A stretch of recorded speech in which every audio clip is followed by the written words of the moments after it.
to mitigate the homeless. In the 2 months after the earthquake, Caemba built 26 full classrooms like this one, giving space to more than 1,000 children. 7 months later, following the emergency response, Caemba set out to design long-term housing solutions. For this, the design of new bamboo structures was made adaptable and to the environment of precarious settlements anticipated the definite housing of the government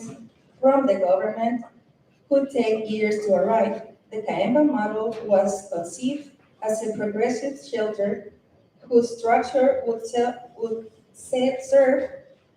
as the foundation for long-term housing. The infrastructure of their family's farm was adapted to produce the prefabricated pieces. Its production capacity increased. Therefore, this forced them to take the next step and build a more efficient factory to supply the demand of prefabricated homes. This is the current bamboo production plant built in August 2021. All the bamboo is treated in a boric acid solution to avoid termites and moth to destroy the wood of bamboo and bamboo. In the design, they have used already standard measurements.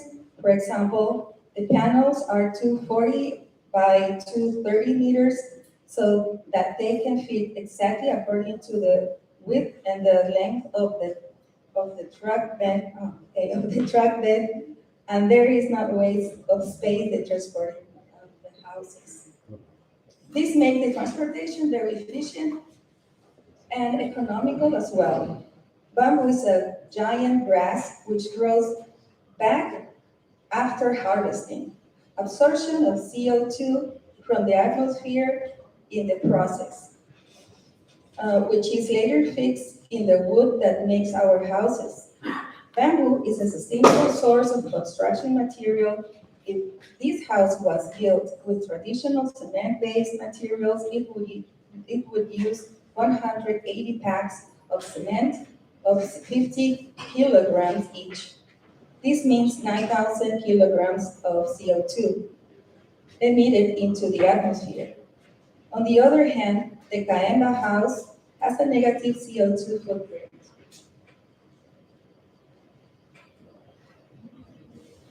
These are some of the pictures taken that shows families.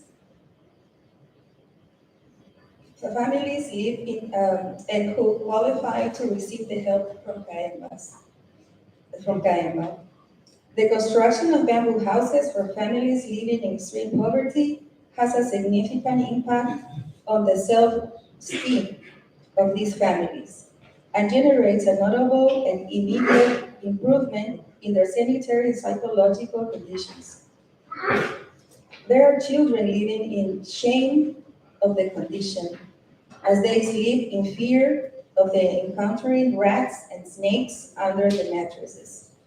Some families must sleep cramped in the corner of the house where there are no leaks or where it does not flood in times of rain. Some end up with psychological traumas that leads into violence and drug use, factors that lead to conditions of violence and insecurity. The Caemba project seeks to eliminate these conditions and be a catalyst for comprehensive changes in these communities.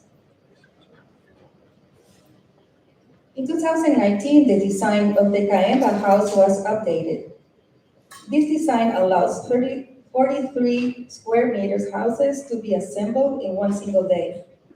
The houses are spacious and cool to avoid the use of air conditioning equipment or fans, which would increase the electricity consumption. The base is set on cement plinths. They use galvanized bolts to assemble the panel bolts. Our roof is oven painted galvalume which guaranteed 30 years of life into the house. Caemba's homes are donated to women, mainly to single mother households with no incomes and many children. This way, they become empowered to recover their dignity and self-esteem. Many of them have suffered abandonment, mistreated, and abuse. They are unemployed or do not have stable jobs, which forces them to stay in the circle of extreme poverty. In a safe home, they feel good, and the change is their attitude is profound. In their attitude is profound. They work in communities, creating sense of belonging in the families that will receive a house. Finally, a miracle is fulfilled, and they will not live in indigence anymore. They begin to feel a rebirth. This teamwork is what strengthens the community, and this is how healthy societies are built.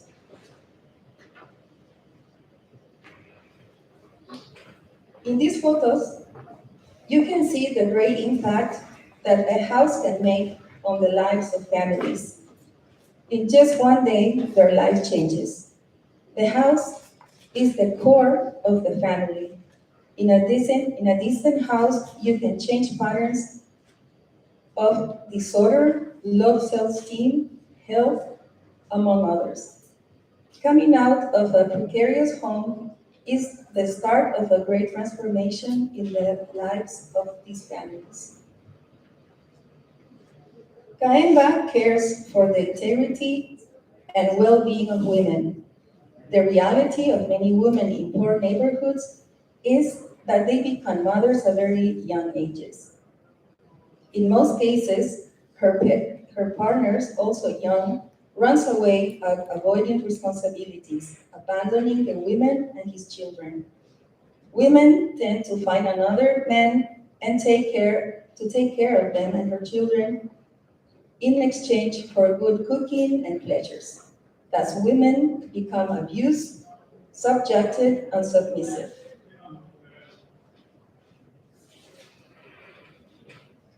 As you can see, this is how efficient the Caemba project has become. Our method permits us to build whole communities in less than a week. This is Christina's favorite part and passion about Caemba's mission. Christina had a vision. The construction of women's entrepreneurship house, and it was built in October 2019 thanks to a reality show called The Fixers, who came to build this center with the women and the whole neighborhood. This experience has given them a sense of belonging, and this space is considered by them sacred. In the Women's Entrepreneurship House, workshops are held for vulnerable women in a Nueva Esperanza neighborhood, Atacames. Here, women learn cutting and sewing techniques, beauty, bakery, and pastry, and cooking. The aim is for women to have their economic freedom and to associate as a group and have their own business. Likewise, the certificate allows them to find a job. It is a safe place where they, mostly single women, can bring their children to take to the center while they study and learn. In this center, there were organized medical brigades. It was an important center in the pandemic. It served as a storage and collection center in which they delivered more than 22,000 food kits, thus preventing the spread of COVID in many neighborhoods of the Equatorial Coast. Here you can see the space inside. The space has 180 square meters with a large room where they can take classes and a nursery where the children can play and nap while their mothers receive the courses. It has a bathroom and a very large kitchen. 57 women graduated from entrepreneurship trades and have successfully been able to provide for their families.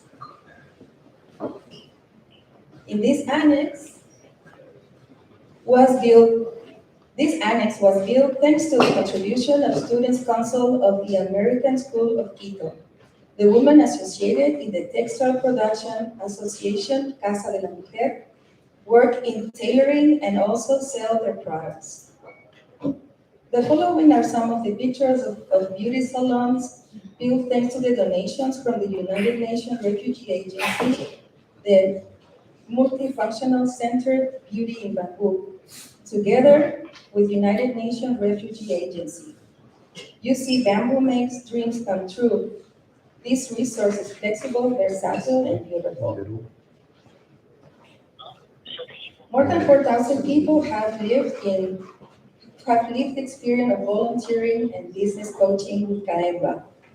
In each field, they invite the donors to participate together with the community and the beneficiaries. They also invite families, schools, and young people to participate. The experience is fundamental to everyone experiences the reality of poverty that exists. To support the mission, they have created volunteer programs where they have national and international participants. People learn the whole process from harvesting the bamboo, prefabricating the wall panels, and finally constructing the house. The resources for this house is collected by the volunteers throughout donations and campaigns they lead before they come to the program.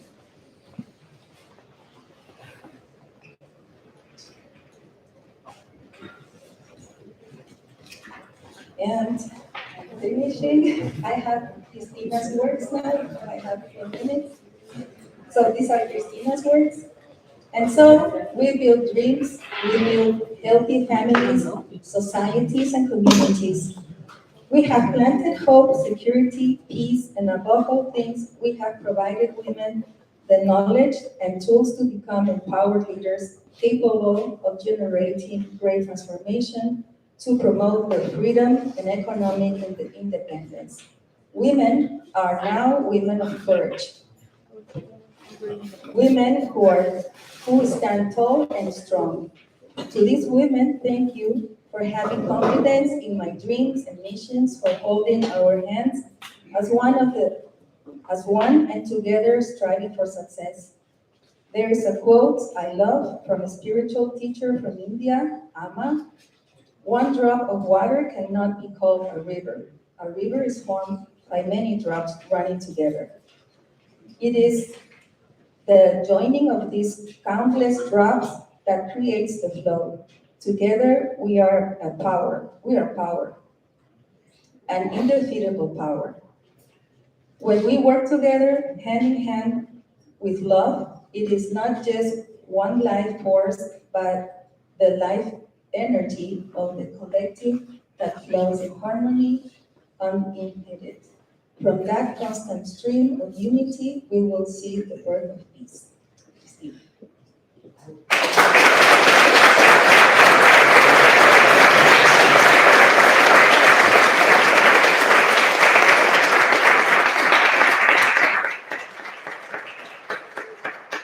Thank you very much, Elena.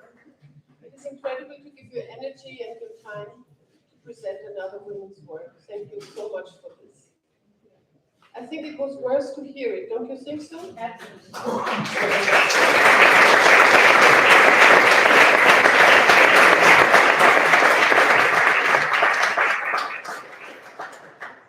you know, we are here now in the panel of architecture. What is possible with architecture, and we think it can be a task for all the architects listening now to do something similar in other places, because we will have catastrophes, not less but more in the future. So we really need solutions, And bamboo has this special ability, as you know more than me, that it is flexible and that it can take earthquakes and digest it. Yeah, to name it like this. Okay, you're already here. Thank you. Welcome to the stage. Is it on? Lorena was very correct and finished everything, also the mic. So now it's back. Energy saving. So what are we going to hear from you? So I will show the work I'm doing from Milano. From Milano to, so from Europe and to some places around the world, construction, yeah, designing and building. Great. And you know my question, also today, on the second day. So imagine it's Sunday, the expo is finished. It was a perfect expo, everything worked in your favor. What had happened? What happened is that, well, it's like a fulfilling of my challenge, my dream, that close to all the buildings we've seen in the cities, there will be bamboo buildings. So it's bamboo buildings to start infesting the European cities. That's what I would love. Thank you so much. So, May your dream comes true, no? how my dream comes true. Okay, so I will start by quoting this from Britannica Encyclopedia, which is basically construction has a very strong impact on the planet. It's estimated that for 16% of the planet's total freshwater resources, it's used by the construction industry. 30 to 40% of all energy supplies as well, and 50% by weight of all the raw materials we draw from the earth's surface. This is the construction industry. And of the waste in the landfills, 40 to 50% is attributed to construction, and construction accounts for 20 to 30% of greenhouse gas emissions. So if you look, this is a reference for architects who understand very well. Mies van der Rohe, German architect that went to America in the 1950s, built the first skyscraper. If you compare his skyscraper from the 1950s, the Seaground building, with any skyscraper built today, it's made of the same, concrete, steel, and glass, right? So it's urgent we start to think about new ways of building and introducing bamboo into the construction chain. Because bamboo is a strategic natural resource. Just as a plant, it can tackle at least 7 of the sustainable development goals in different ways, right? And as Leonardo da Vinci said, nature is the source of all true knowledge. So we should look at nature. Nature is the way to resolve the problems, the damage we have caused to nature itself. Conscious design is the name of my company, Studio Cárdenas Conscious Design.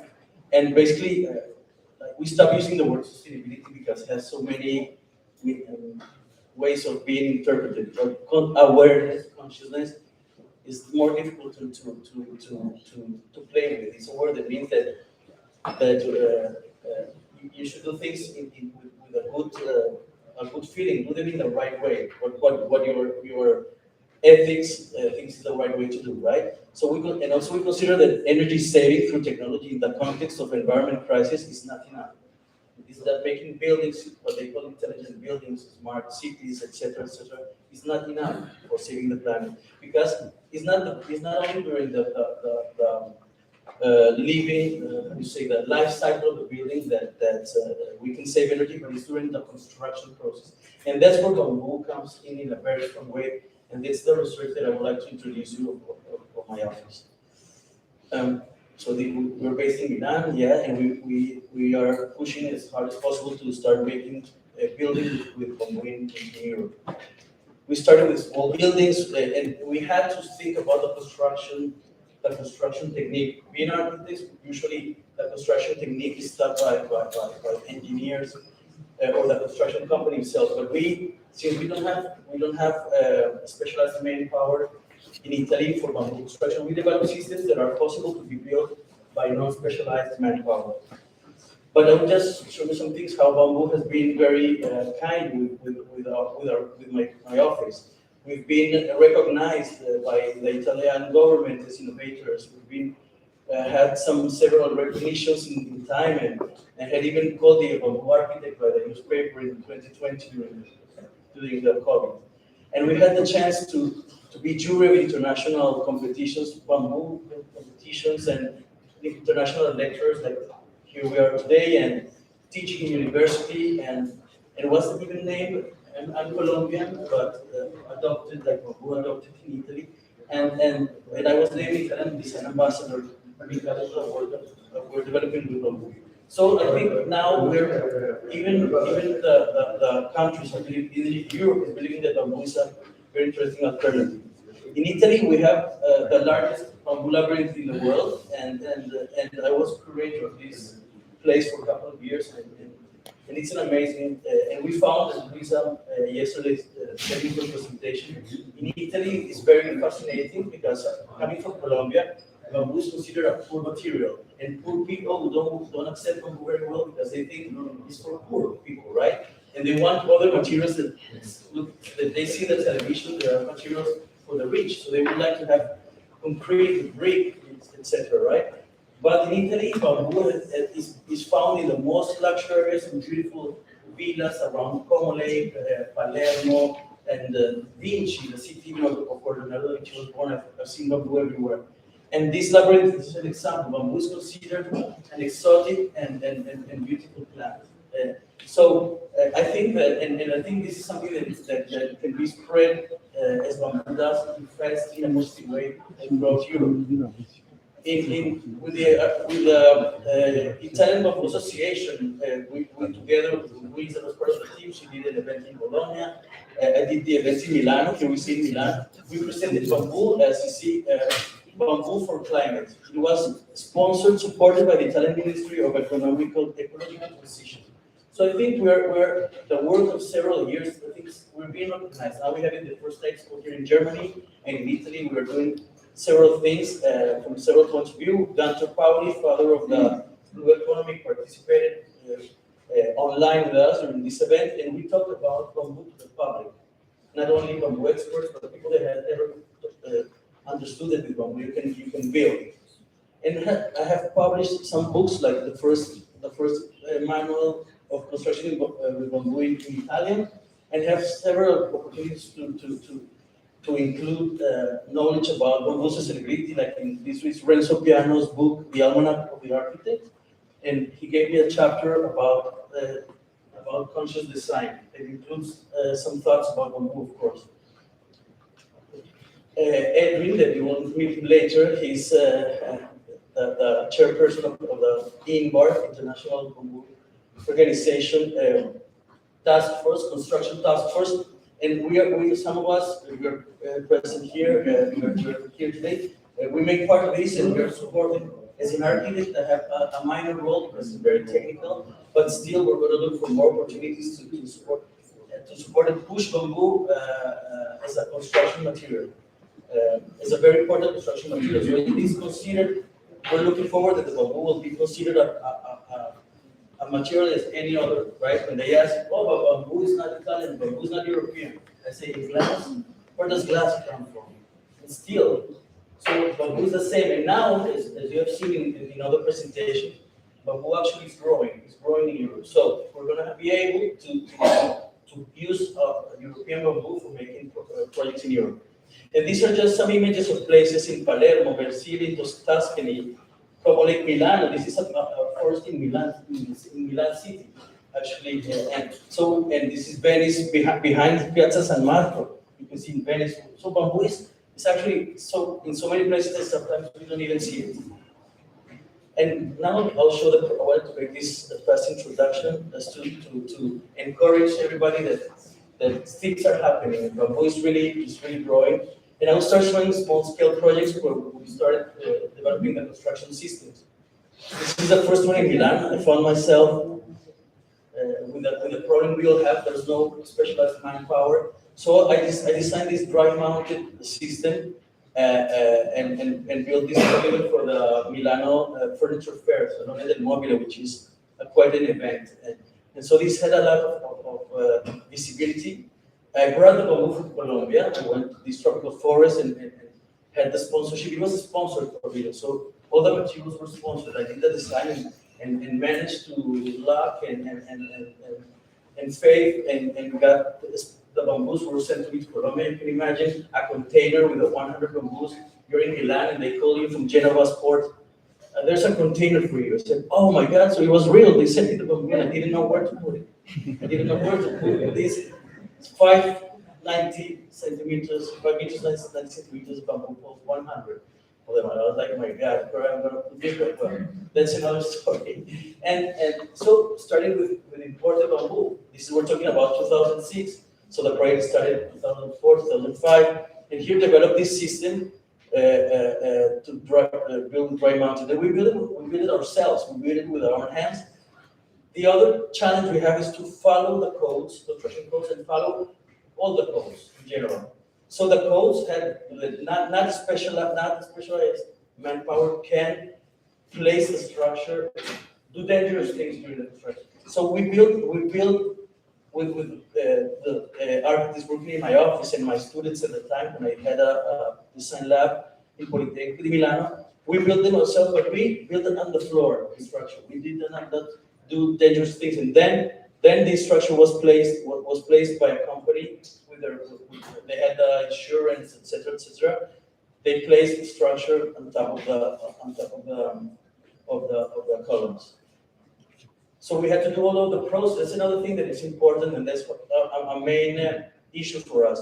We do the projects to ask for approval and get the approval, right? So we do the drawings to present. We do the engineering calculations, sometimes outsourcing, sometimes in-house, etc. But we do projects, and all the projects you're going to see, they all follow the construction codes. And here, this is, looking for a bamboo way in Milano fashion and design city to present bamboo in a Milano style context, And that's how I imagine the cities, future cities that we're going to find these kind of projects just besides concrete and steel and glass buildings. So then I was invited to the Biennale di Venezia. It was the Italian pavilion, and it was a imaginary city. And using the same construction city, we imagine a city that was built in the middle of the bamboo forests and poles, and since we could just dream, we dreamed as much as possible. And then because the first pavilion I showed you was supposed to last the 2 weeks of the furniture fair, the owner of the land, which actually is the Milano city, they lent us the land. They said, "Can you leave it here?" People liked it.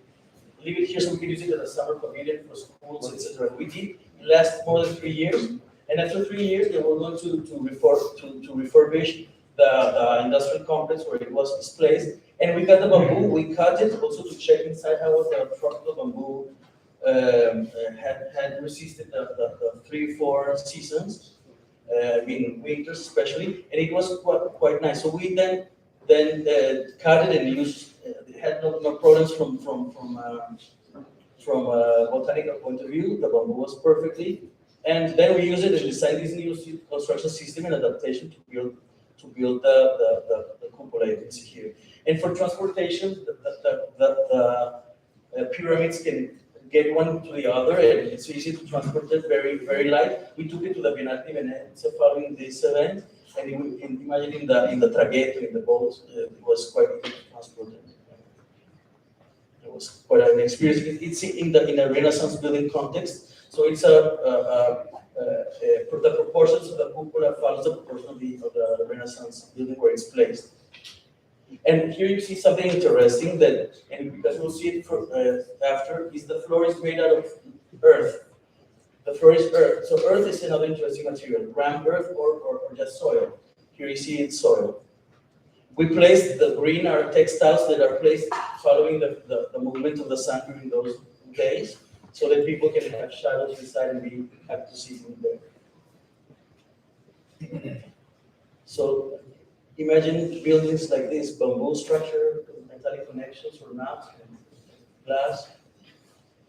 Here's when we took it to Venice, and we were getting our hands dirty, and it was a very important phase for us because we were learning, and our mistakes. We think it's difficult to build. We should make it better. We should make it easier. We should use some other type of connections and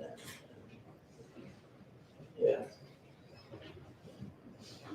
So the city of Milano said, well, this crazy Colombian architect doing bamboo things. We're going to celebrate the sustainable. It's a festival of sustainability, and we want to communicate what Milano City is doing for sustainability around the city. So they asked us for 8 little pavilions. We did this again with the students of the Politecnico, and we did an interesting system, which is cutting the bamboo in this way. We're not throwing away anything. We are using all of them because I had limited amount of bamboo. This is still the bamboo that I brought from, the gift I received from Colombia. So was using it as much as possible, reusing it, etc.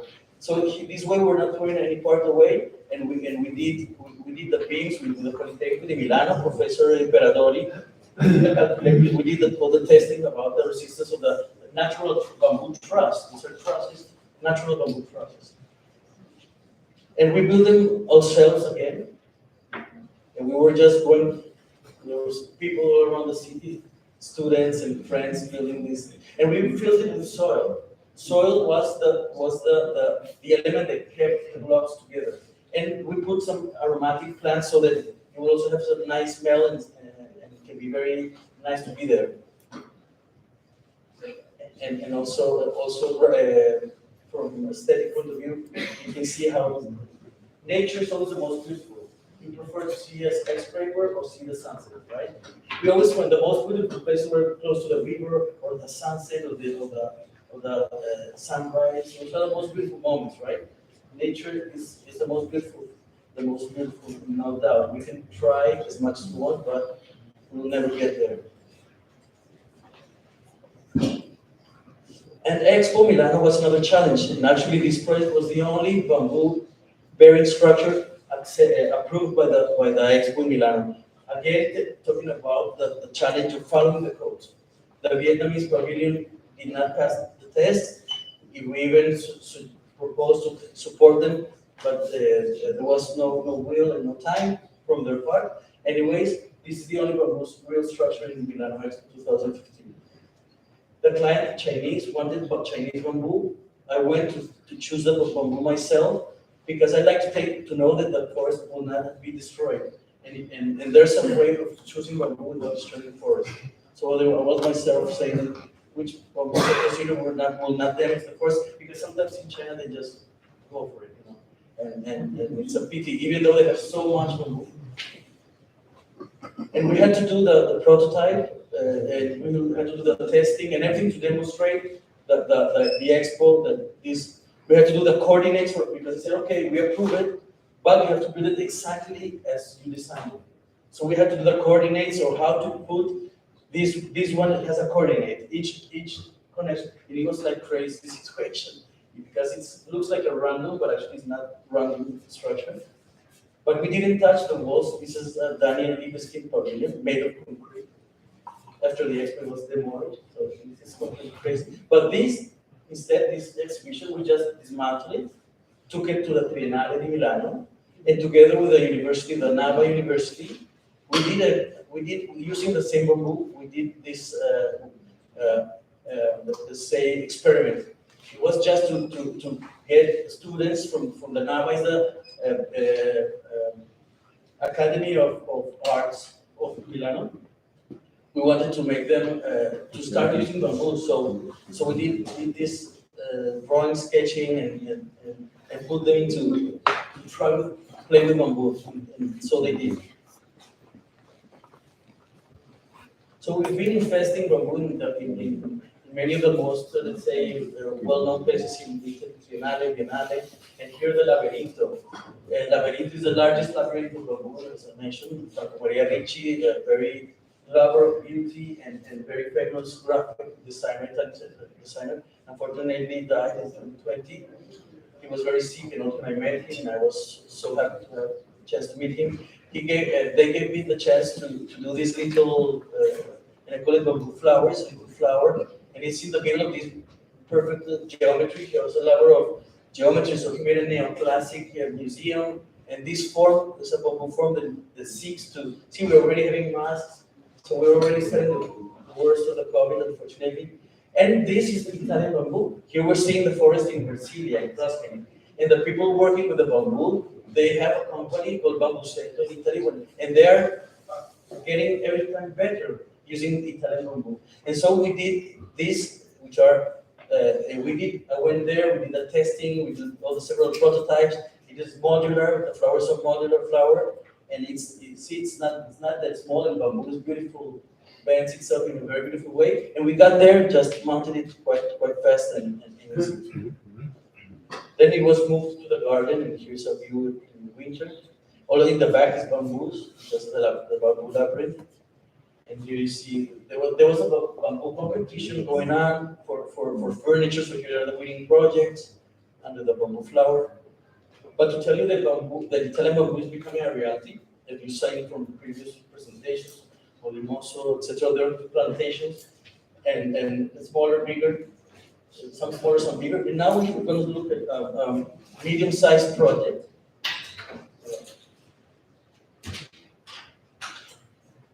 Beer is always good in the morning. So this house was interesting because they organized a first Bamboo International Biennale. And I was very lucky because I was invited together with Simon Perez. You know Simon Perez, a pioneer, world pioneer bamboo architect, and Kengo Kuma from Japan, which I love his work, Botron Guia from Vietnam, and Anne Henniger from Germany. She's done a couple of bamboo buildings.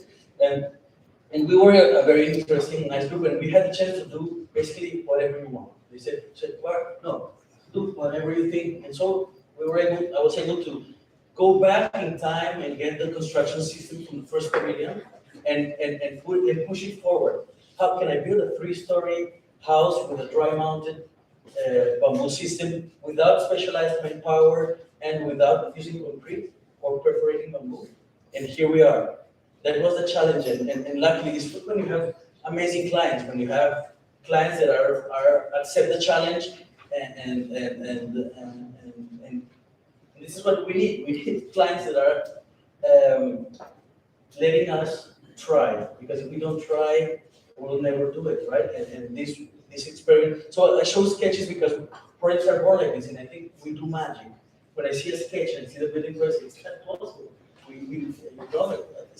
I get really, really excited about it. And it's modular, so it's contemporary. I would love to see this house, or not this house, but a project like this close to other buildings in the city, because we need to bring bamboo to the city. If we keep using bamboo in the forest, it's beautiful and artistic, but we're not giving much help to the environment. If we want to help the environment, we should use bamboo in the cities where all the damage is being caused, and when construction is a mess. Because projects that say that they are sustainable, they are kind of sustainable during the life cycle maybe, but what happened during the construction process? No architect talks about the construction process. And probably he doesn't even know how it was built or building. I discovered in this little town, they were good with the earth construction, so we did earth, the walls on the ground floor, and these guys were never built with bamboo. So it was like, as you see, the scaffoldings are bamboo. So even the bamboo constructions are beautiful because the scaffoldings are in bamboo, and it's a warm construction site. It's not cold and gray as usually construction sites are.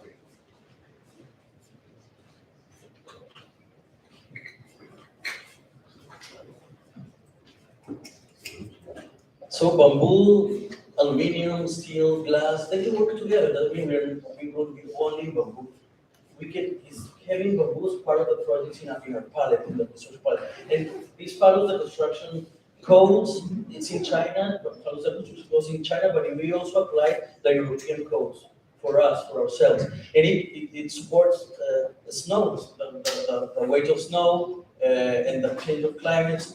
It actually used to have an exterior scheme that will protect bamboo during bad weather, but the client said, I love it like this, leave it like this. Anyways, he said, your idea is that bamboo can be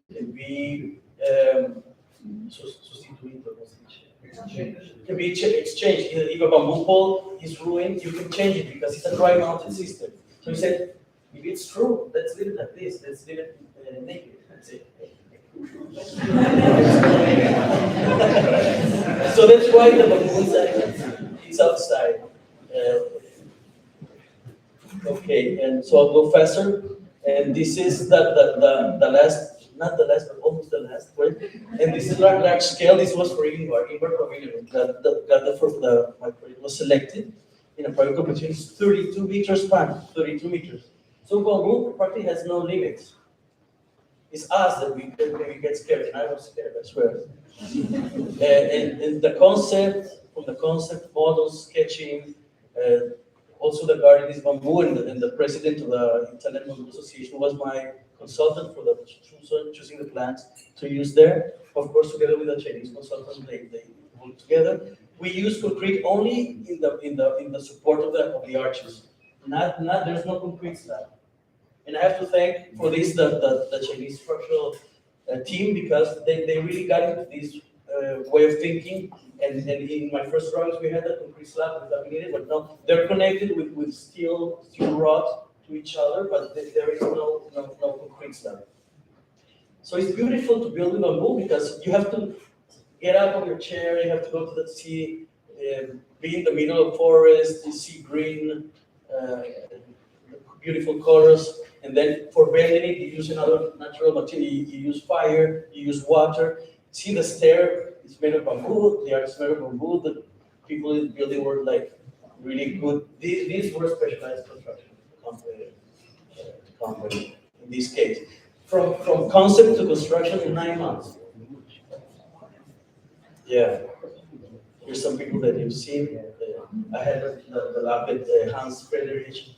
It was at the time the director of Ingvar. His support for achieving this project was very, very important, strategic. And we used bamboo. You've seen this in the small scale. We did it in a larger scale, and we use it for the false ceiling, and also for controlling the light. 18 bamboo poles made each arch. So when bamboo is not enough, we just make roofs, right? It resists the weight of the snow as well. Has natural ventilation. This part of the facades are openable, and was designed taking into account the main flow of the wind, and so it has no air conditioning. It needs heating but no air conditioning. And the roof here again, soil. We didn't use concrete, but it's soil. And soil gives the weight to the structure. So the amount of soil was calculated based on the weight we needed. This is what birds see.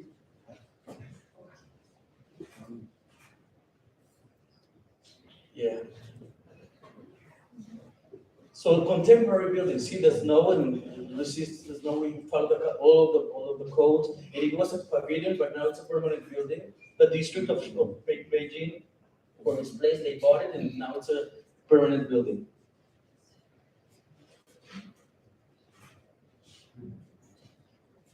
Yeah, many parties were happening there, events, and very fastly finish something we're doing now with difficulties, COVID stuff. We'll start again back and forth, but I would like the clients let me show you some little things we're doing. This basically we're performing arts, performing open air performing art structures, but it's a start. We go like this, and then people start to get. This is in Italy. These projects are in Italy, and we're using Italian bamboo. So not big size bamboo, but it's a secret. When it's close to Bologna, hopefully we'll get Lisa Molari involved. It's been stuff. It's public. It's a park near Bologna, so it has some problems from the point of view of permits, but we're working on that. Yeah, so And this one is in China, and it's in the middle of the, you've seen tiger and the rather crouching, right? It's in the middle of this forest, and it's a bamboo research and development center. This has been in China, it's important to China traveling, so this is going very, very slow. Not as China was once upon a time. But here we're having fun, and thank you very much.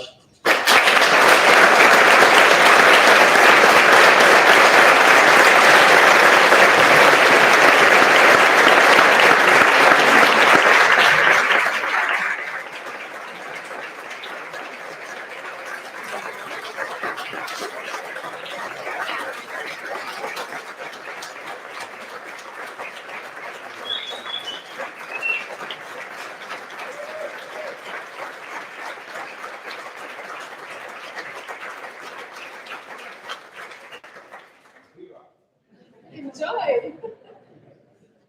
It's so nice when you see that a dreamer has all the abilities, the skills to make dreams come true. No, dreaming is one thing, but to make dreams come true, that's something very special. Thank you so much, Maurizio, for this very inspiring presentation. Thank you.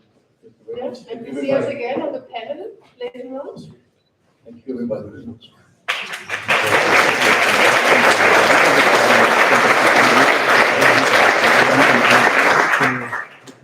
So the next speaker we like to see is Tono. Are you here? Oh, wonderful. Welcome on the stage, Tono. They are also. Thank you. Can you hear me? Nice to have you here. Thank you. You're from where? Guatemala. From Guatemala. Yes. Ah, so you are Yes. connected with ThinkBamboo. Yeah, we have a whole Guatemalan contingent here. Wonderful. Okay, so what we are going to hear today? I'm going to tell you about the work we've been doing at Casa in Guatemala. We've been building sustainable houses mostly, and we, as to your question about what would a perfect expo be, it's already been He's quite answering. quite well for us. It's really inspiring to be amongst you, and hopefully what we want to do is catalyze a really prosperous Central American bamboo industry. And hopefully after this expo, many of you will come join us in October for the World Bamboo Workshop and come see our beautiful business and get to know them.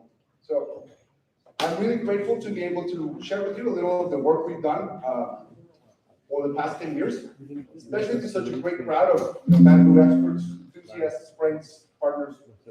So thank you for the opportunity. So Casa was started about 10 years ago, almost 10 years ago, and we started mainly to solve two big problems. Number one, the environmental problem that we've talked about and heard a lot about during this expo. Construction accounts for over a third of greenhouse gas emissions, between a third and a fifth, depending on which data you use. And a lot of environmental problems. I'm not going to get into it. We know it. It's very obvious. It's been obvious to many of us for a while, not to the world. It's just starting. So the second problem that we wanted to solve was mainly a social one. A large fraction of vulnerable people don't have access to quality and sustainable housing. Like in our country, over 54% of people lack an adequate house. That means you don't have one of the vital basic services, energy, water, sanitation. And they often live in houses like that, made of temporary materials. They don't really shelter you from inclement weather. So this causes a lot of human suffering. And in our country, with as vast natural and human resources, it's just an issue of bad design on many levels. But for us, it started specifically with a house. So we conceived of Casa like to start a business that would produce accessible and sustainable social housing that provided three vital services: water, energy, and sanitation, through the use of renewable technologies that are already accessible and affordable. So solar panels for lighting, we capture all the rainwater that gets filtered, we separate the gray water from black water, we treat that. And to begin with, and this will give you a brief context, when I started Casa 10 years ago, I knew nothing of construction. I'm not an architect, I'm not an engineer, but I was an entrepreneur that wanted to build this product, and our product was a house. So working backwards, of course, that house needs to be built of something sustainable. So what am I going to build it out of? Like, so I Googled, read a lot about bamboo, did all my homework, went to the plantations, talked to the farmers, and I convinced myself that was the main barrier. So I loved it. I decided, okay, now I have a product. I'm going to go pitch it to indigenous leaders in the country. And when I started a solar company that helped me reach these people with solar LED bulbs. But after years, I realized now you have a solar powered light bulb, but it's charged with black smoke. You still don't have any water. You still don't have a decent house. So you're still poor. So we need to build the whole thing. So that was the reasoning process. So now we decided, okay, we're going to build a house. We're going to build it with bamboo. So I pitched to indigenous leaders, and eventually someone said, I want that. You know, I hadn't built anything, so at first people were distrusting.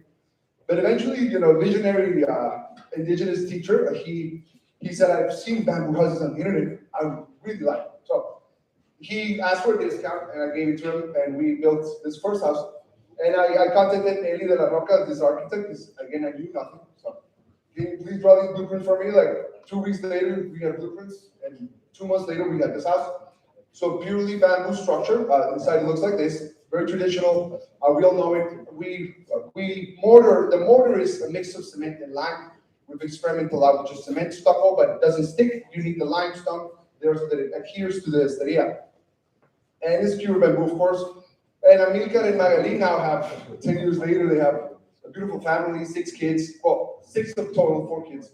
You know, you see that smokeless stuff because people in Guatemala still use firewood a lot. And it has solar panels inside. So as we went on, because it was slow to pick up, other clients started reaching out to us. We're a company, so we depend on clients choosing to buy a product. So this was built in Guatemala City. It was in a cliffside, because that's where the client had his land. So the first floor is all stone. That was stone that we carved out of the cliffside because we needed to make space. So we just crushed up the stone. We love to use whatever's there. That's of course high quality material. And the second story is all bamboo, and this is overlooking like a cliffside. I love what Mauricio said. Great presentation of it. It's just like you need to push it, and a lot of times you'll be scared because there's no code. Right? But I trust bamboo blindly. So anyway, we started doing this. Was also Guatemala City is the only municipality where like they're really strict with their code. Of course, we don't have a bamboo code. We're not one of those countries, but so we had to have an structural engineer justify these placement of these poles. Where we did a structural analysis using other great building codes that already exist, like the Colombian one, the ISO one, and there's like 5 or 6 countries. Correct me if I'm wrong, but they already have a whole home construction code. So we don't need to reinvent the wheel. It's all there, and they're all quite similar, pointing in the same direction. Then bamboo's great at building small-scale structures. So another client asked us, can you build a 2-story bamboo house? We said, sure. We haven't, but I'm sure we can. And it's basically stick frame construction. It's not rocket science. You know, at this point, we started experimenting with the floor slabs, which is something that we really love, and we advise everyone to do it. It has concrete on top, and like for example, these eaves, like in practice, you have to learn to innovate and reinforce certain things where code isn't there. So we learned how to like reinforce like the rim of it so that we have like freestanding balconies. So this was our next project. This is 2018. One of our favorite projects. You'll be hearing a lot about Punta Brava over the next few months. Punta Brava is a beautiful, beautiful town near Lake Isabel, on the shores of Lake Isabel. It's a very remote and small town, about 50 families. It's in paradise, but it's really remote, really poor. It's like 45-minute dirt road drive to it.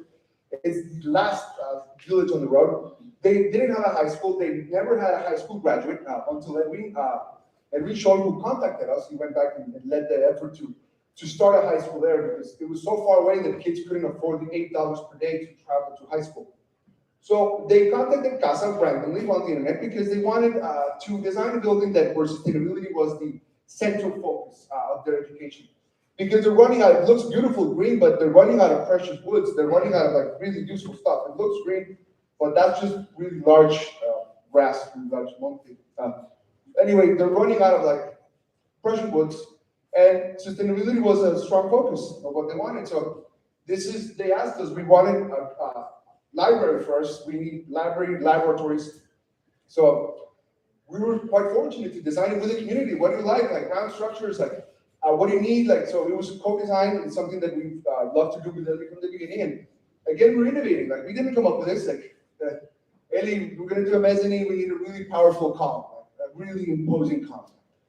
What do you recommend? Here's these pictures. These look great. Can we build this? I don't know. Let's make a model. So this was the first model we did because it looks nice, of course, in images, but it's different when you actually try to do it. But it was great. It worked out really well, and we also innovated certain things that we learned how to do, like this compression ring in the center. The blueprints just showed this connected to the column. But we didn't really have an idea of how to do that detail until we got there.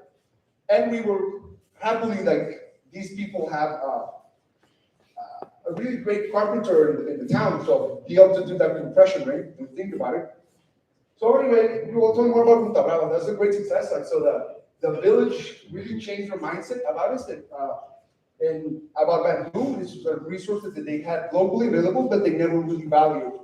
So it started to change their mindsets, 2018. And we fell in love with it, and we've been working together ever since with the village. So it was a larger house, same year. As we grew, just different income sectors started reaching out to us to build bamboo houses. So although we started with social affordable housing, we have to say yes to projects that keep coming and that are valuable, to help us advance the mission. And anyway, this 385 square meters, the whole bottom ground is stone construction. So again, stone that we got nearby, and the whole second story is all bamboo. So again, similar technique. It's all plastered over, so the whole second floor is entirely bamboo.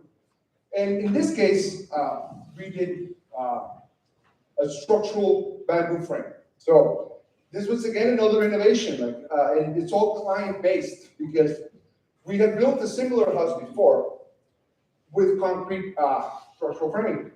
And we were talking to the architect, can you just ask Corina, can we just do the concrete, replace the concrete with that?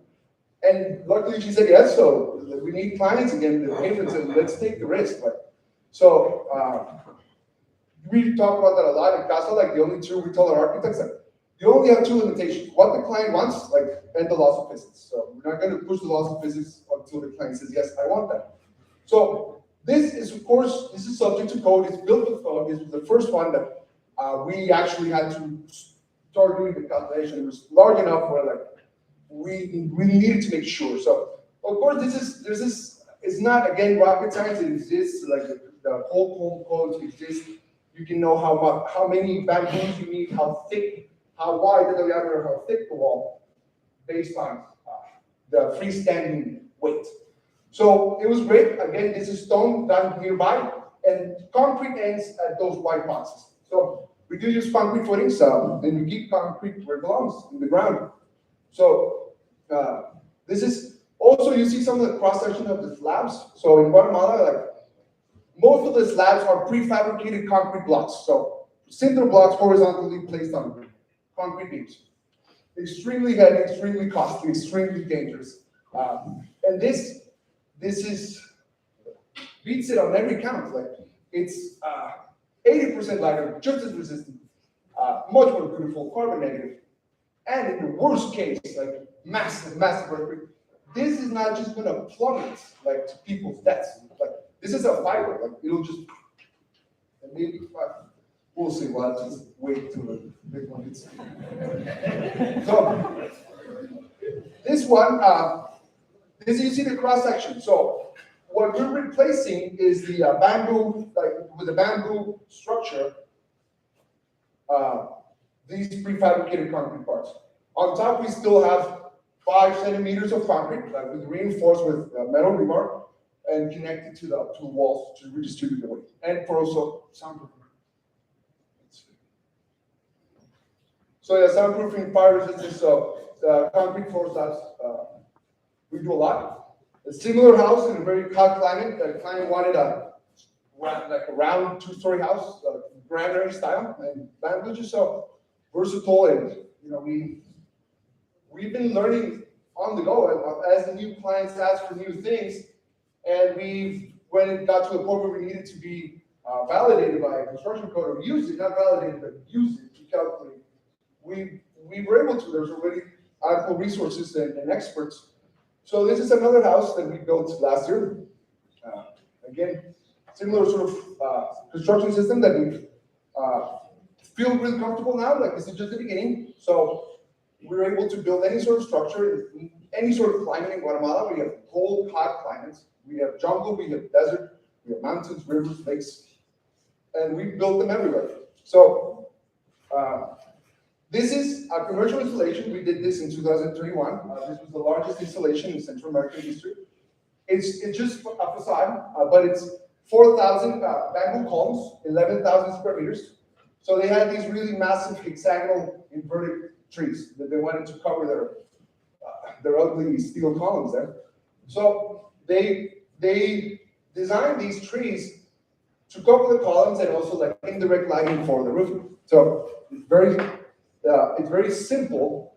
I was the main construction supervisor there, and I had 2 other bamboo master masons and 30 helpers that never worked with bamboo. So because we needed to recruit locally, that was the cheapest, the most effective. You needed to just be brave and climb scaffolds, drill holes, saw. So we did a little production line, and we taught several of them. So this again, this might horrify some of you, but when we got there, like the blueprints, they didn't have, like they were supposed to have some horizontal beams here, to have the hexagonal on top. And we get there, like you only have your column and your cross beams. So how do you want me to do your hexagonal trees? Like, well, I don't know, you figure it out, let's propose it. So we proposed these bamboo column extensions, like, because we were learning to work with welding and realize the strength of it. So we're just hanging like we're hanging an upside down Christmas tree. And we know enough like about the strength of these metal joints and everything that's joining these trees together that I'm sure this would work. We needed to come up with a really quick solution so no code was gonna get there fast enough. So 5x2 columns of 13 centimeter asper, which is what we love to use. So here in this one also we needed to use so much material. We used asper, guadua, bambusa, nigra, which is rare, but we had to use it. Bambusa verticillata and bambusa ornamental. So for us, we love all species. Like it's all about thickness and diameter, well, and sweetness, so that it's less impervious too. So anyway, we realized with this project that it's not, of course, we were realizing over the past like 7 years before this, like, so we're serving now all customer segments. It's not just low-income housing. So yes, the entire, and in these 8 years, a lot has happened. You know, a lot has happened. COP 25, 26, 27, 28. Climate change, built environment. A lot has happened since in terms of the world's awareness of this. So even the words we use, built environment wasn't that popular 10 years ago. So yeah, the entire built environment needs to be decarbonized. So we're glad to start doing some commercial projects, and we will continue to do so and serve all markets. Everyone needs bamboo. So, but of course, we wanted to get back to the original, like our how we started. The genesis of what we want to do is solve a social problem. So shopping malls are nice, and everyone needs them, but there's other problems that are closer to our hearts. So this 2022 was an amazing project for us because we were invited by the Climate Smart Forest Economy Program, which is a joint initiative by Dalberg, World Economic Forum, Climate KSC, World Resources Institute, and Good Energies Foundation. So they started this program to fund breakthrough initiatives that would catalyze forest economies. So and create products for the construction industry so we could decarbonize. So they asked me to pitch an idea, and like we said, you know, we would love to, because Punta Brava in 2020 was flooded by hurricanes Eta and Iota. Like they were like completely destroyed, like not destroyed, they were completely flooded. And it's just a cycle that life resets, people lose their belongings, and it's a cycle that used to happen every 20 years. with temporary housing that they rebuild every few years anyway. But it's just that's why it's a constant survival, constant sparsity. So, and these are the houses how they used to build them traditionally, but a lot of those materials are running out. Even the palm, like it's a very special palm, and not any palm that lasts that long. Guano and these little sticks, Irayon and Carboncillo, they take like 7 years to grow this thick. And when you cut them, they die. So anyway, we thought, well, it'd be great if we could grow bamboo for them and teach them how to build their own house, design a house that's easy to build so they can do it themselves, and build it for them. So they liked the idea, they funded other programs, so we built 3 houses, 2 in Punta Brava, 1 in Honduras, and we grew 4 hectares of bamboo for each. And we built these houses with them, and really, the owners of the houses that lived there built this with us, and we trained this whole family to do it. They loved it. The inside of the houses are simple, but they're beautiful, they're dignified, they're sustainable, and we built it like this. This is only bamboo allows you to do this.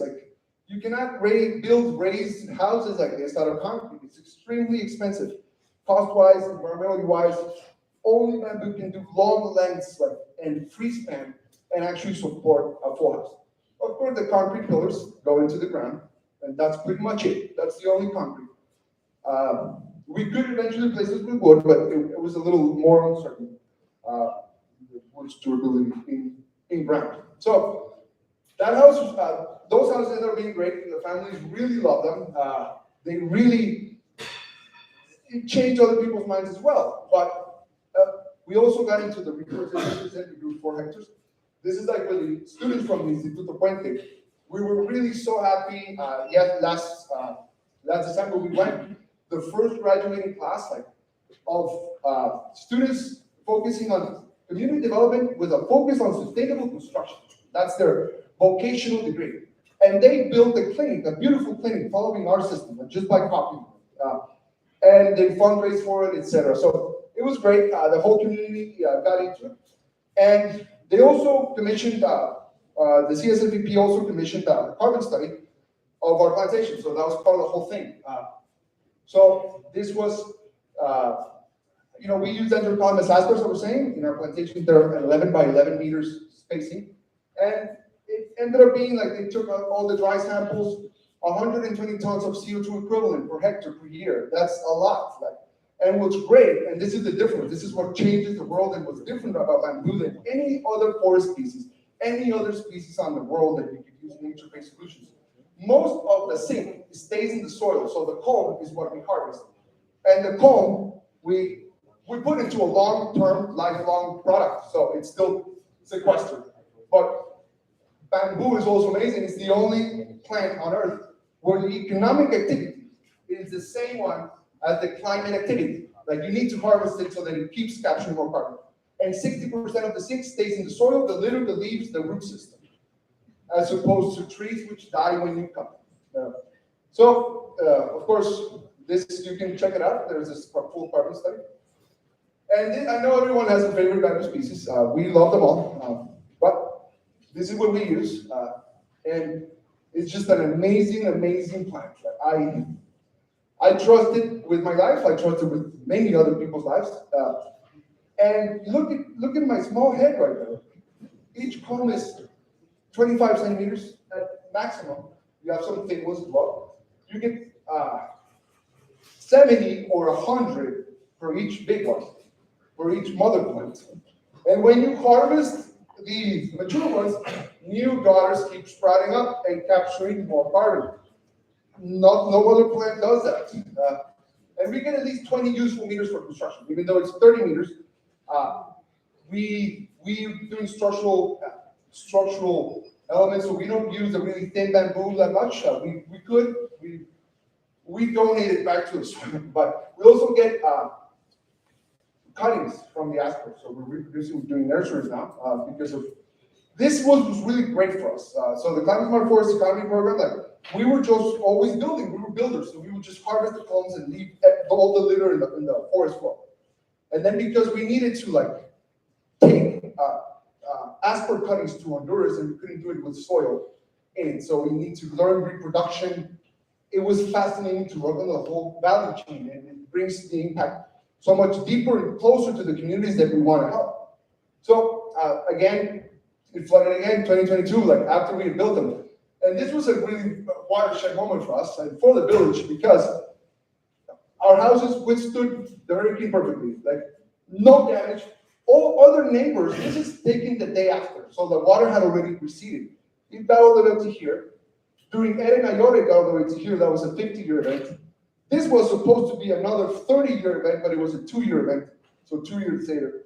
So then neighbors sought refuge in the house, and I think the whole village really got to understand it. We need to rebuild everything. This is just going to be worse, and it's going to keep more frequent. If you continue to live here, you need to rebuild.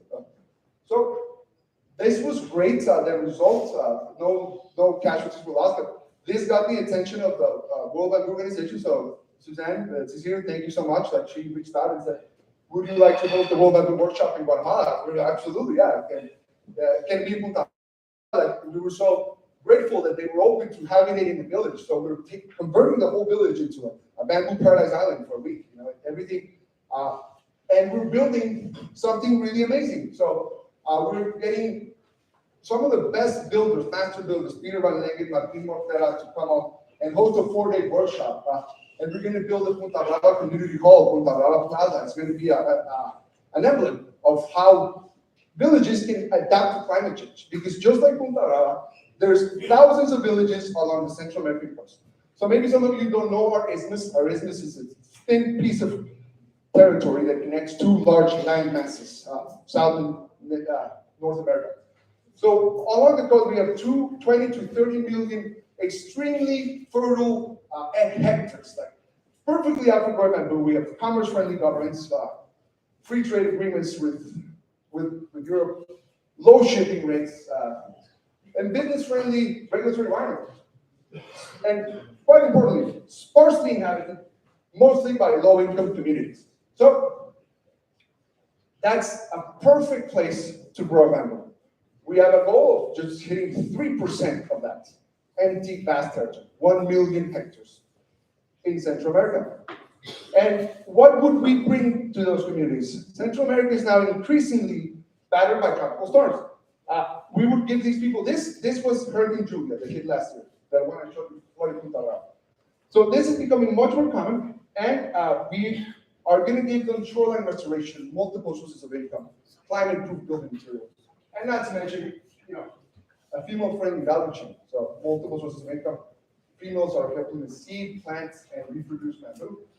And right now we're starting a new affiliate to create the world's best and highest quality nature-based carbon offset, so that we can help a lot of communities get these funds to start new bamboo plantations that are going to be grown with agroforestry systems that we've also studied thanks to CSMPP. So contribute to food security, contribute to biodiversity from the beginning. So each of those plants, mostly women-run, have a picture GPS coordinated, and we're going to be able to track that as per mother plant every year as it captures carbon. So I'm almost done.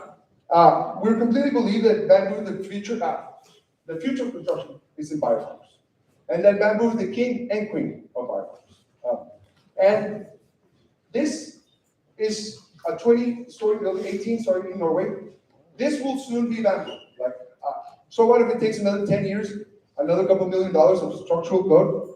It's going to happen. And this is the most massive industrial transformation humanity will ever undergo. It's our entire built environment. And it's going to look like this. And it's going to look made of bamboo. And when that happens, we're going to need much more than 1 million hectares here in Africa, India, Southeast Asia, the global south. Millions of hectares will need to build our society again. And we're going to need to grow as much bamboo as everywhere we can and as best we can. So I invite you to.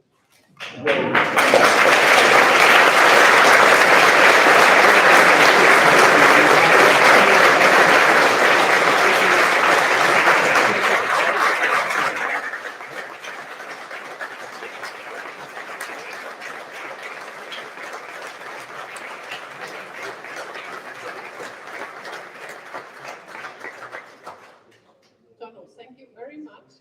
May I ask you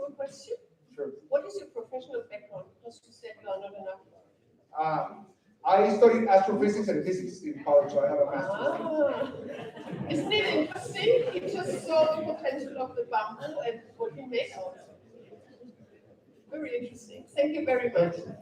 We see us later on the panel.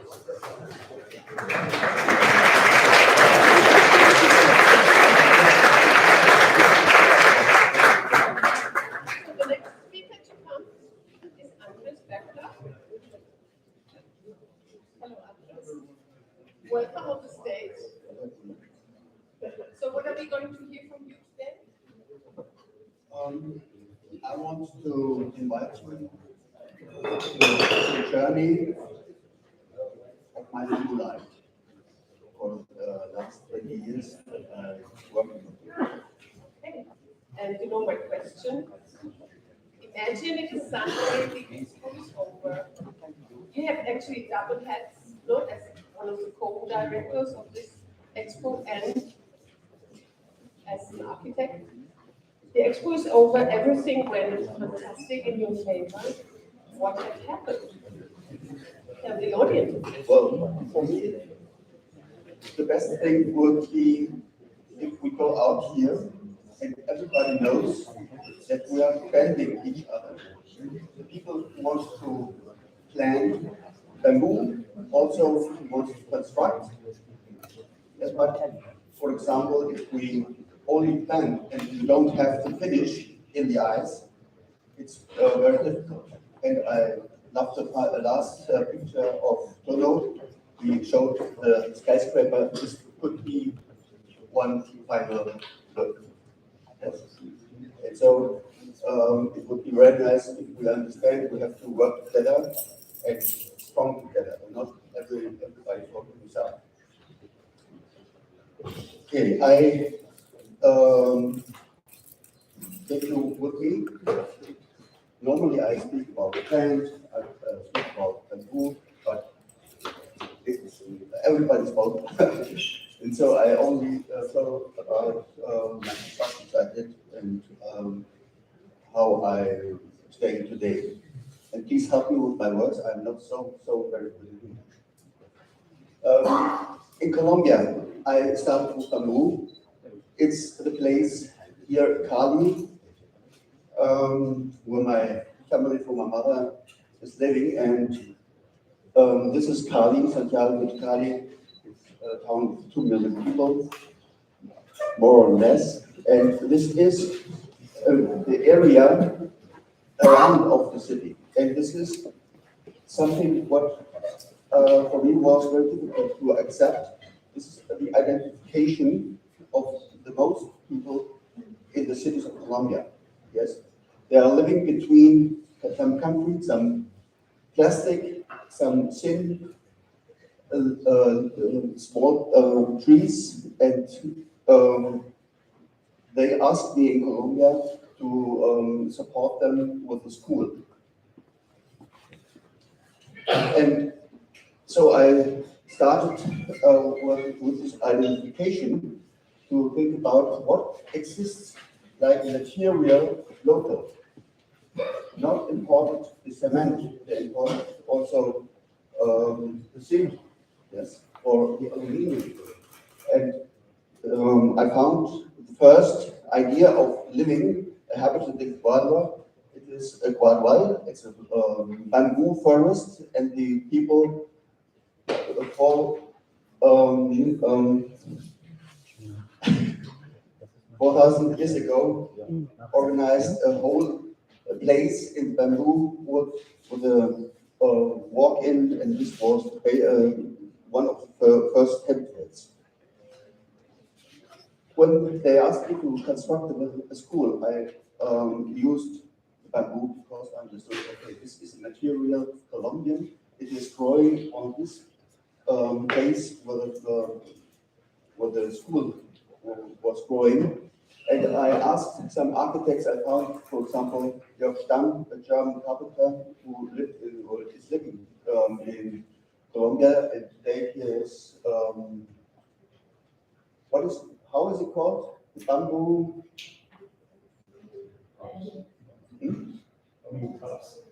Yeah, not but yeah, yes, and he showed me how to construct, and also Simon Welles I asked, and different people in the universities of Columbia, and you can see here the first construction we made with a bow under to support the other sticks.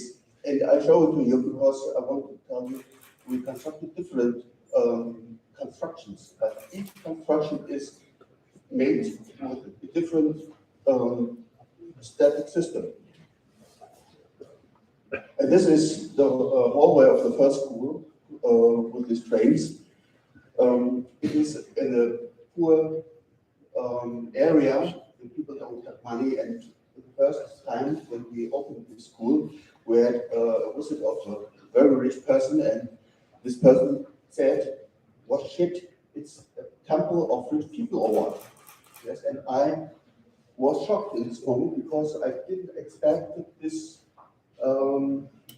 bad emotions, and I told her, yes, this is the temple of the rich people of the future, because the children are studying here for their life. And then we worked on other construction. You see the bones on the other side. The system is just the same.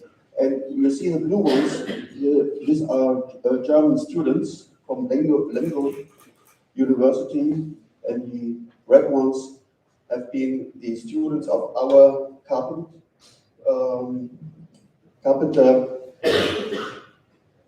Ausbildungs apprenticeship, and they worked together. It was an experience very interesting. The Colombians learned to build construction in 2 weeks, and the Germans learned to dance and to sing during work. Here we finished the building. This is the yellow one, it's called, because it has a yellow floor. It's inside. And then we went to the Gothic, the same system, 8 meters of distance, and also frames, but here we changed the middle X, and we worked with a lot of small sticks, what I never would do again, because it's a lot of work and it took a lot of time.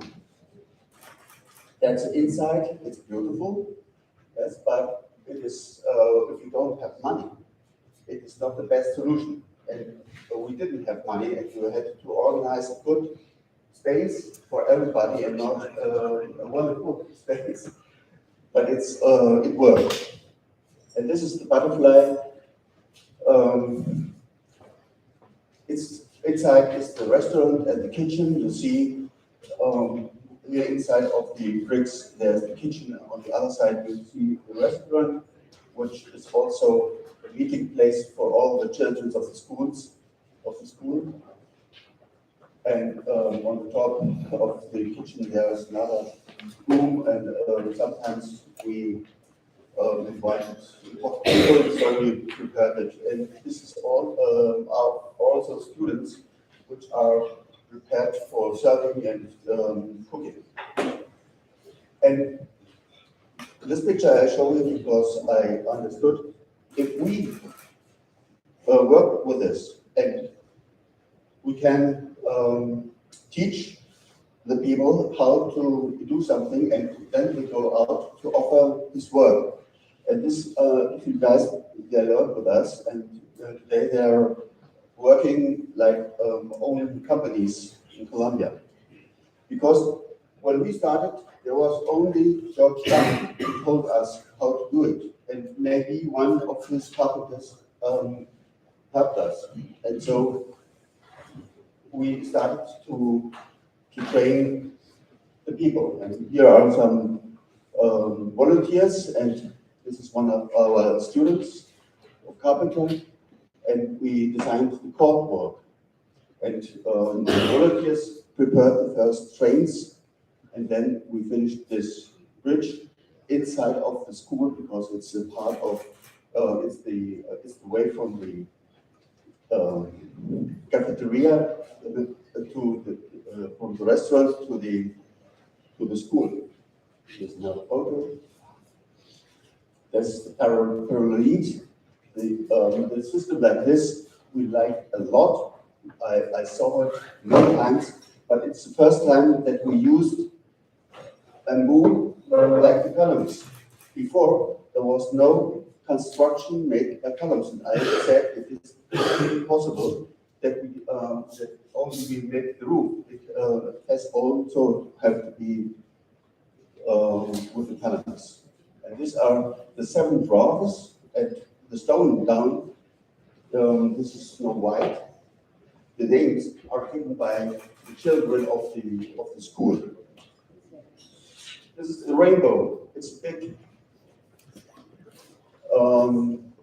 Roof protecting the children from the sun or the other side from the rain, because there are not a lot of trees and they have to go out in breaks.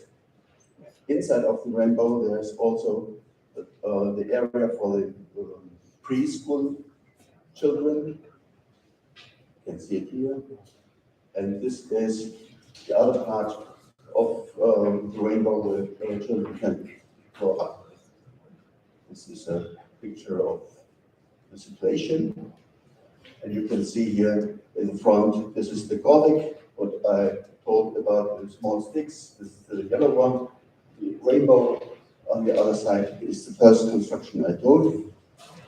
And the carpentry workshop. You can see here 3 columns, and on top of the columns, or in the middle of the columns, are this part of steel. And from here, you see the different fingers which are protecting the moving by earthquakes. This is the same construction. As you can see, here the wall is made of concrete. And I asked you what is on top of this roof. This is bamboo, the column, the tree. This is also bamboo, only bamboo. And this is to support the moving.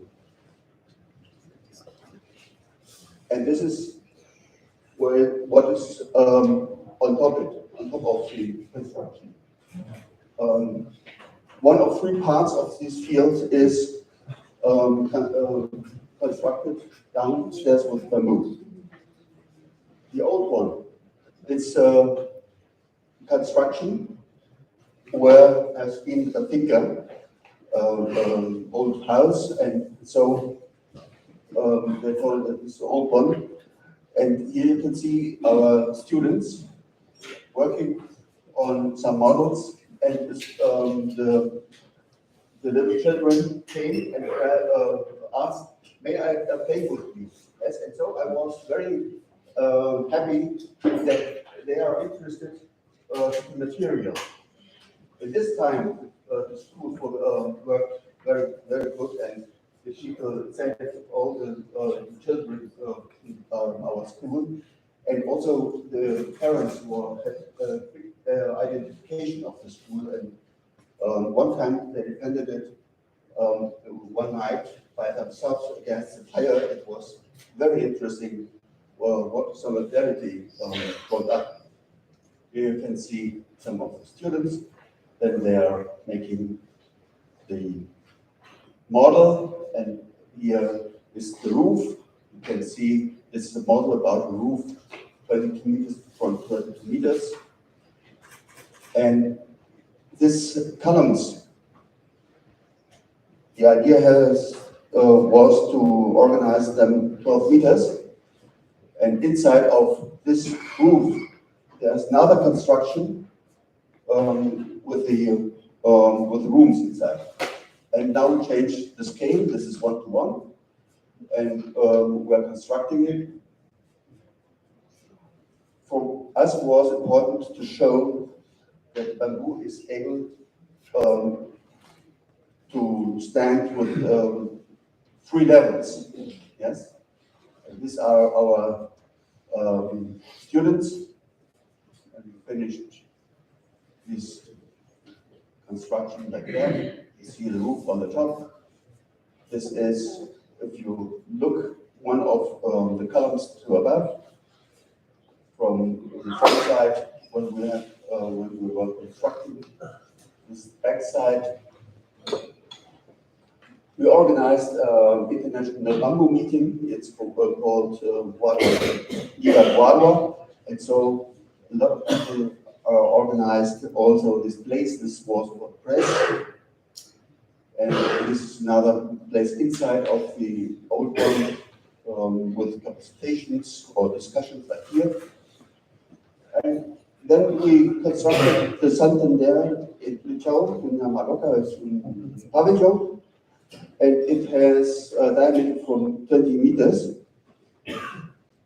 And in the center there is keystone of concrete because there's a lot of power. You can see the constructions area.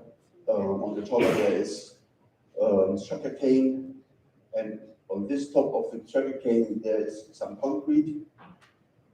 And here the people are walking on it. These are a friend of mine, the Swiss. And he said he feels like a Swiss tour like in the mountain. Here's another college in Kauka. It's also like a butterfly because roofs are inside. It's the hall of sports and meeting hall, and also was very interesting because all the village was working. Only some people, they came together, the women organized the food, the children who have been asking, and our students did a lot of work of it. And we also constructed a bridge in Lago de Calima. It's a sea in 1,300 meters in the north of Pali, and you see it is around. Oh, it's for me a wonderful situation to stay there. It's a private bridge, and the owner wanted to go over the street, and he didn't like to pass when the codes are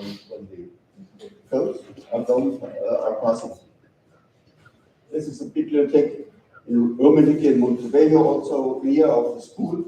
They asked us to organize a space for reading today. It's at the center of the community. They are meeting there. And we organized the reinforcement of the Deutsche school in Cali.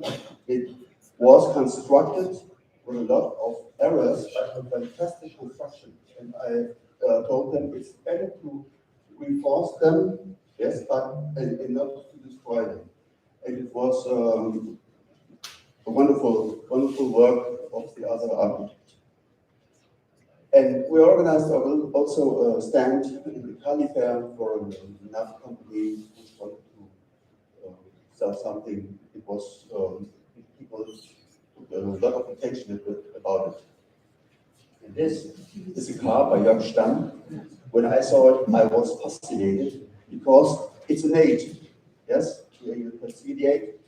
It's a laminated bamboo stick, but like an 8, and all this 8 is the construction of this Jeep. And my son liked to drive. Yes, all this way I saw it's important to transport the knowledge to the people. And so learning and practicing was one of the goals, what I had an idea. This pavilion was the first result of our studying students. They needed to work 1 year and 2 months, because in the first step, we had to tell them, this is the hammer. Go down and take the hammer. Yes? And so it was very complicated at the beginning. Yes, but when they finished, the other learned about them. It was very easy. Here they are using it like a space, a special space, because it's outside a little bit. It's called the House of the Peace, and inside we met with our students from the University Havaniana in Cali, and this is what I told the international meetings in Ecuador. There we made some workshops. We organized, like here, meetings to discuss the situations, the problems. We organized workshops of design, planting. Yes, there also came a lot of people all over the world. It was very nice. Here we organized some designs in this week. It was every year was a week of workshop. And after that, I went to different universities making workshops, and this is a workshop in Ambato in Ecuador, and it was also very interesting because each two persons organized one house or one model, and then we organized one village. And here is base habitat. Marta will speak later about it. It was very interesting because we organized this house here. It was experience, especially for me. In the top you see the group. There have been 80 persons from 36 countries and 17 languages, and we realized this construction, what you see at the top, I think it's you. And downstairs you'll see now a photo about the students in Mainz, in Kaiserslautern, sorry, in Kaiserslautern. We organized also a workshop since a few weeks ago. In the ETH Zurich, we organized this bridge also with students. It was a workshop about 3 days. It was also very interesting enthusiasm of an international group. And this we have seen in the entry. Later, Sasha will tell about it. But finally, what does it have with us? Why we? Yes, and I hope you know about this pyramid. Yes, I think it's a wonderful gift from a Danish architecture group, and they defined the materials for the CO2. And for us architects, I think it's very important to work with it. But I missed bamboo. And the bamboo, there are 1 or 2 products in the market at this moment. And you have to put them here down.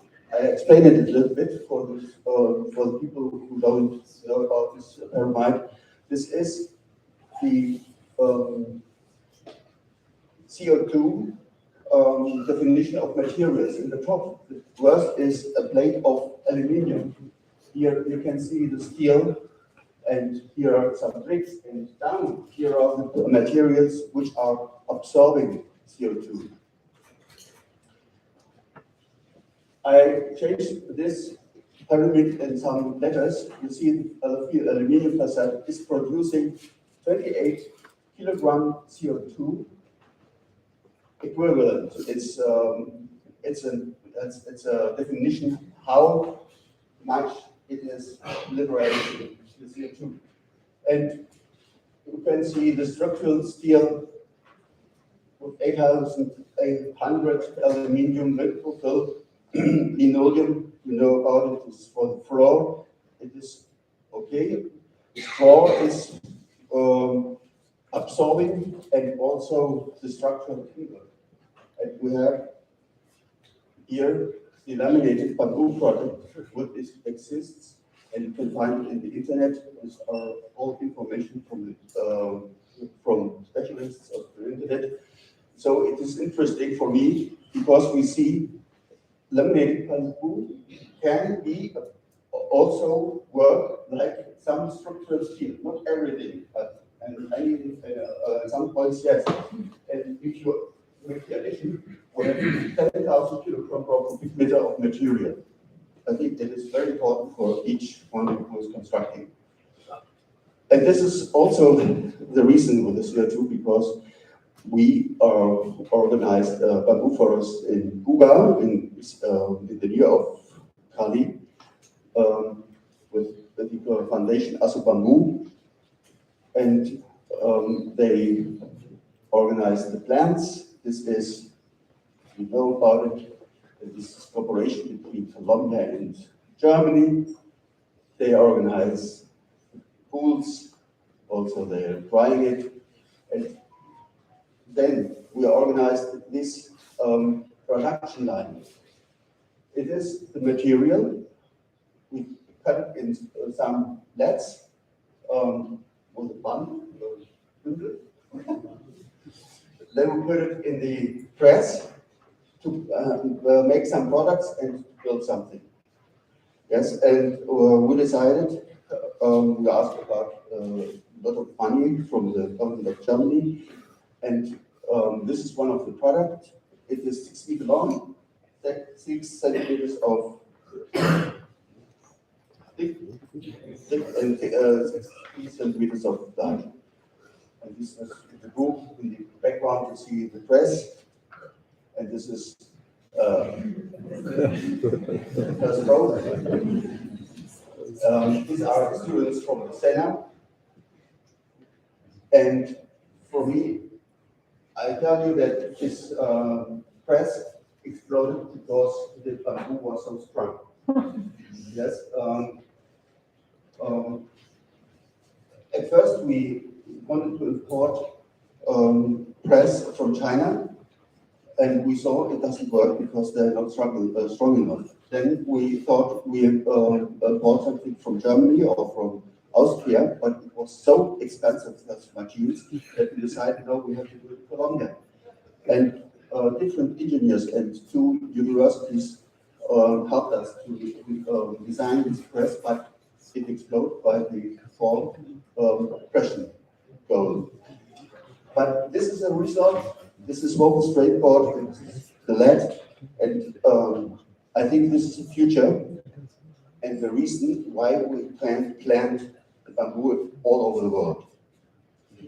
And like Tono told it, in Oregon there is a wood construction from 8 levels, and here we have 84 in Vienna. If we can combine it with bamboo and wood, or also with concrete, and we have to look about what is the place of bamboo construction. Okay, this is the first book I wrote at this moment. The next one, we want to finish it in this month, and I want to tell you thank you.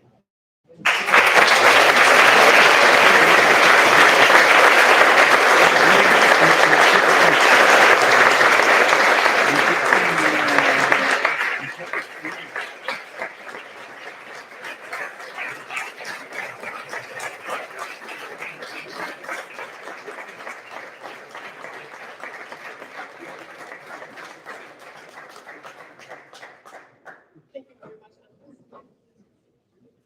It's amazing. It's a little bit the same story in every project we saw, that there is a problem, they find a solution, they make the next step. There is a new problem, they find a solution and make the next step. So interesting how this synchronicity is working. Okay, we are now in the time of our discussion panel, so I ask all the speakers of this panel to come upstairs, please, and organize your chairs. And to the audience, I want to tell you, we have now half an hour And please decide if you want to share it with us in the discussion, or if you want to go out and have a little break. Because after this half an hour, we will start immediately